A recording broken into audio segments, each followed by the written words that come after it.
Hello, ladies and gentlemen. This is your boy, Young Ben Franklin, aka the teacher, aka the messenger god. Now, you might be wondering why I'm not wearing my tri-cornered hat. Well, in normal life, I am not wearing a tri-cornered hat. I have to seamlessly blend in with society. And so I am currently in teacher mode here at my school, Franklin University Charter High. Now, you have just completed the second lesson of my first course, Franklin 101. And I discussed in there specifically one set formula on how I taught myself how to write. Now, I decided that I should provide some supplemental material on how exactly I taught myself to write. If you remember, I basically said I took essays and I converted them into main ideas on separate strips of paper. And then I basically organized them or jumbled them around and reorganized them in the way that I thought structured best. And after I did that, I converted the actual prose, which is standard writing form, into poetry. Now, I left it like that, and you would think, well, okay, I don't know exactly how to do that. And that's where the teacher in me decided I should take time to actually show you how. So that's what we're going to do today. I'm going to basically teach you how to convert prose, which is standard writing, into poetry. And we're going to do it through a verbatim breakdown. So let me share my screen in teacher format. I'm going to sit here and talk to you while I set everything up. Beautiful. So, ladies and gentlemen, this is converting prose into poetry. Now, you might be wondering, why would we ever want to convert prose into poetry? Honestly, unless you're being assigned to do it, there's no reason to, unless you want to teach yourself a very fun tool that will help you articulate your ideas better, make it more concise, but also more importantly, just have some fun with wordplay. There are literally rhymes everywhere around us, and it is really up to you to determine whether or not life is a musical or not. I like to live my life as a musical, and there are musical elements everywhere we see. And so what we're going to do is we're going to look how any standard prose can be converted into poetry. So I should give you a heads up ahead of time. The source that we're going to be using is from my mixtape that I made recently. It's called the Bill of Rights mixtape, where I essentially created a mixtape, go figure, about the Bill of Rights. I converted the actual prose within the Bill of Rights into poetry, and I turned it into each of the Bill of Rights, each of the first 10 amendments, into a 60-second rap, so I could explain a little bit better, because frankly, most people don't know about the Bill of Rights. So what we're going to see is exactly how I was able to do that, and we're going to be using one specific amendment. So when you convert prose into poetry, you need to first understand what prose are. Prose are standard writing. It is the way that everybody writes. When you don't think about it, it has no poetic meter whatsoever. It is writing a paragraph. It is writing a sentence. That is what we call prose. And so all the words that you need ever to create a rhyme are currently within the prose, because words naturally rhyme. So the first step to converting prose into poetry is you break the lines into sections that match the beat of the standard four measures. That is the da, da, da, da, da, da. You can break it down into dun, dun, dun, dun, dun, dun, dun, dun, dun, dun, dun, dun, dun. It's all the same. It's all still four measures. Now, you're going to break the lines into sections that match the beat of the standard four measures, and you're going to identify the last word or syllable that needs to be rhymed in the first line. The second step is you're going to continue reading in rhythm with a four-measure beat. You will then identify a word that is close to sounding the same as the previous end rhyme. The third step, you're going to begin the next line where the last line ended within the sentence. You break the writing that matches the beat of a standard four measures, and you identify the last word or syllable that needs to be rhymed in the first place. The fourth step is you find several upcoming words that end in the same sound. You read it several times in rhythm with the 4-meter rhythm to determine where you can end the line, and then you break it from there. Now, just a quick heads up, shorter lines are easier to keep the rhythm than longer lines. Now, if I left it at that, I would be a terrible teacher. So I'd rather, as opposed to just explaining and showing the formula, I would show you how you actually play it out. So I'm going to do an example from the Fifth Amendment in the Bill of Rights, and I'm going to show you exactly how you can break it into poetry. So you will repeat as usual. This is, for anybody who's wondering, this is exactly how teachers operate on Zoom. We forget about the slides ahead of time, and then we get ahead of ourselves. So anyway, you're going to repeat the same process over and over. So let me show you how it's done. Say you have the Fifth Amendment here. You have No person shall be held to answer for a capital or otherwise infamous crime unless on a presentment or indictment of a grand jury, except in cases arising in land or naval forces or in the militia, when in actual service in time of war or public danger, nor shall any person be subject for the same offense to be twice put in jeopardy of life or limb, nor shall be compelled in any criminal case to be a witness against himself, nor be deprived of life, liberty, or property without due process of the law, nor shall private property be taken for public use without just compensation. That is the Fifth Amendment. And if you are a legal scholar, that is all you need. But if you are a normal person, you might need a little bit of pizzazz. And so I'm going to show you how we can break it into poetry. So step one, you break the lines up into sections that match the beat of a standard form measure. You identify the last word or syllable that needs to be rhymed in the first line. So let's look at the first line. No person shall be held to answer for a capital or otherwise. So if you're thinking about the beat, the four measure beat, no person shall be held to cancel for a capital or otherwise. You have to break it there. You could try and speed it up, but it might make it a little bit more difficult. So you start right there. You end it right there. You find your word otherwise. You have to figure out a word that specifically rhymes with wise moving forward. The next step, you continue reading. You do not skip any words whatsoever. And you try and figure out a word that's close to sounding the same as the previous end rhyme. So no person shall be held to answer for a capital or otherwise infamous crime unless on a presentment or indictment. So you have several different words in here that you could choose. You could have crime, which is a little too close to the previous line, or you can do indictment. Now, you can break it down into syllables. And so you can actually do indict. And so all of a sudden, your poetrified version is no person shall be held to answer for a capital or otherwise infamous crime unless on a presentment or indictment. That's not enough, obviously, but you can see kind of how it's already turning into poetry.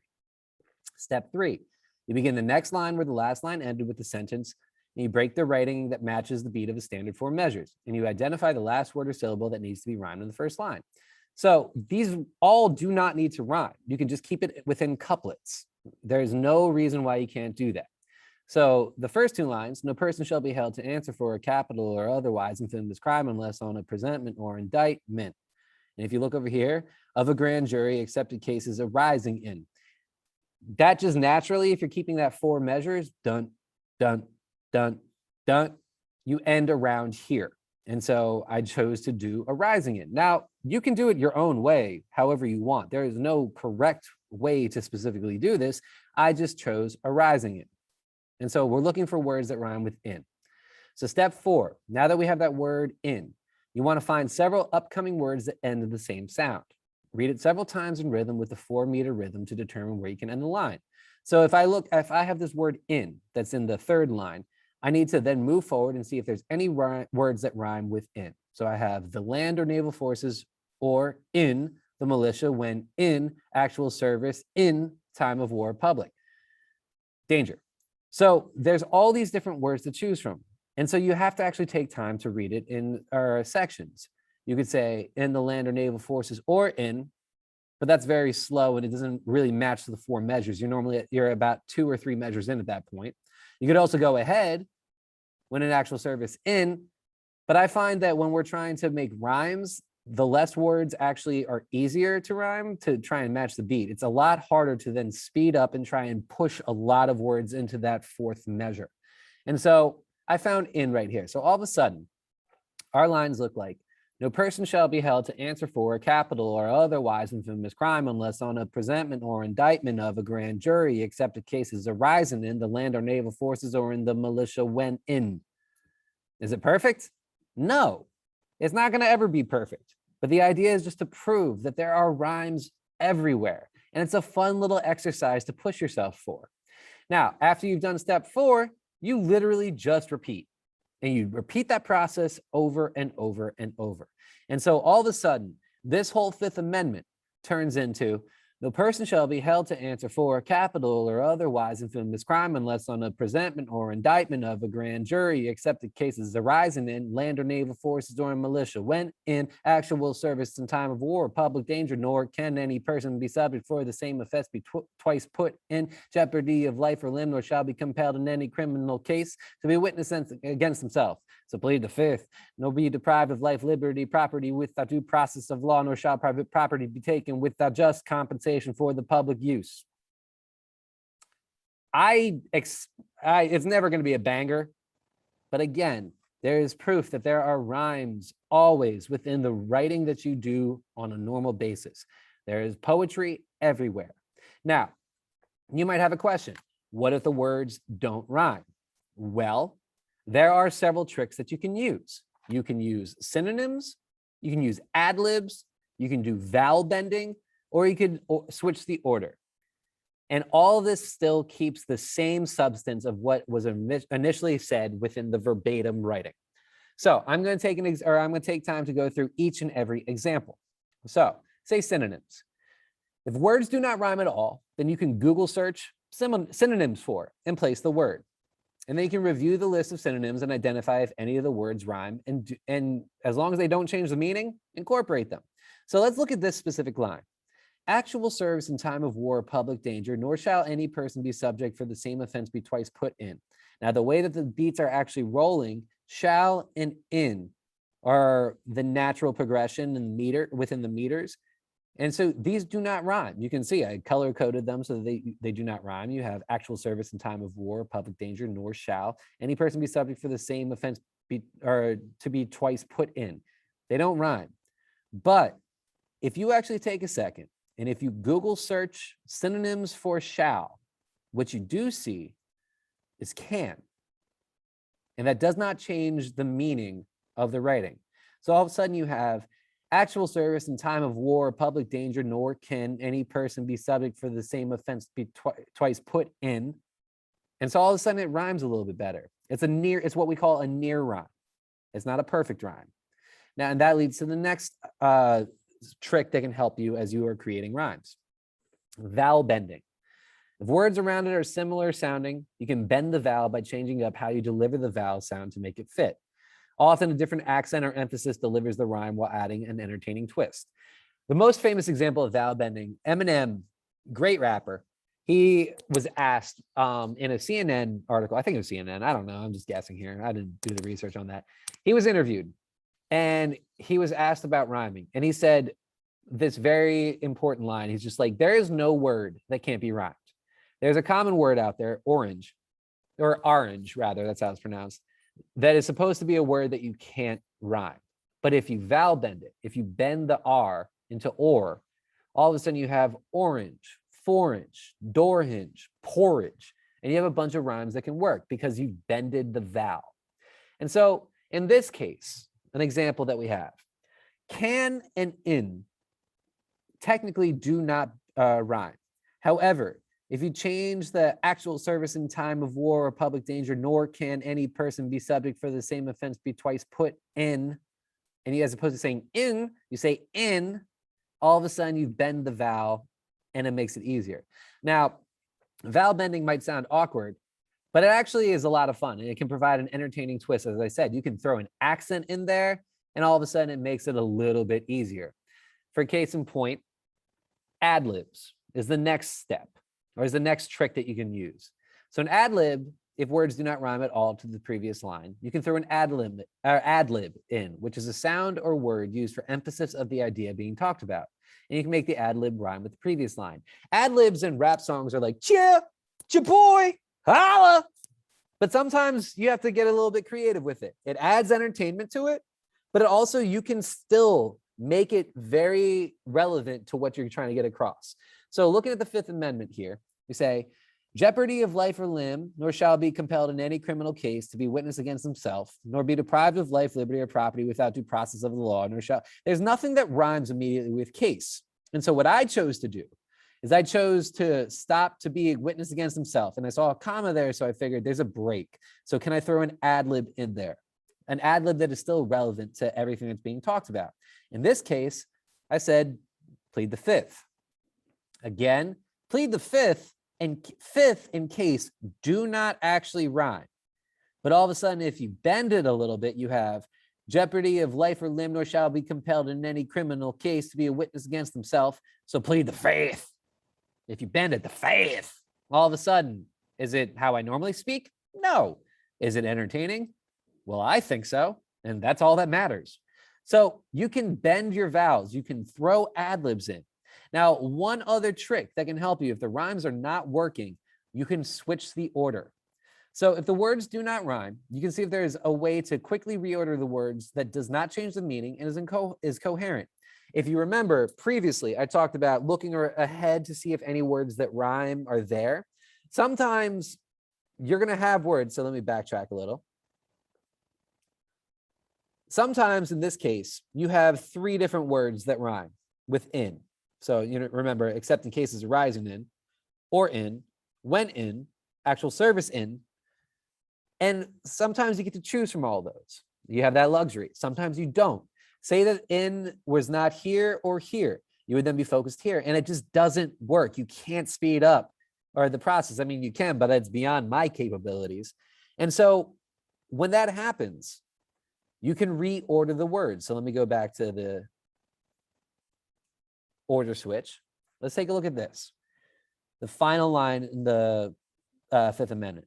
Nor be deprived of life, liberty, or property without due process of law. So process is where the natural 4-beat measure ended of law, nor shall private property be taken for public use without just compensation. The closest word that I have that can rhyme with process is just. Now I'd have to do some vowel bending there. So process or just, process, just, that's the vowel bending, but it's still too far away. And it would be really hard to actually do anything that can actually, or it would be really hard to try and push it all together. Again, it's beyond my capabilities. If you can be a fast rapper, go for it. Not up to me though. So what I did is I switched out. So initially you see, nor be deprived of life, liberty, or process of property without due process of law, nor shall private property be taken for public use without just, it's just too far. But if I switched it up a little bit, did a little order switch, all of a sudden I've taken for public use and I pushed it to the end. It's not going to change the meaning. So all of a sudden, nor be deprived of life, liberty, or property without due process of law, nor shall private property be taken without just compensation for public use.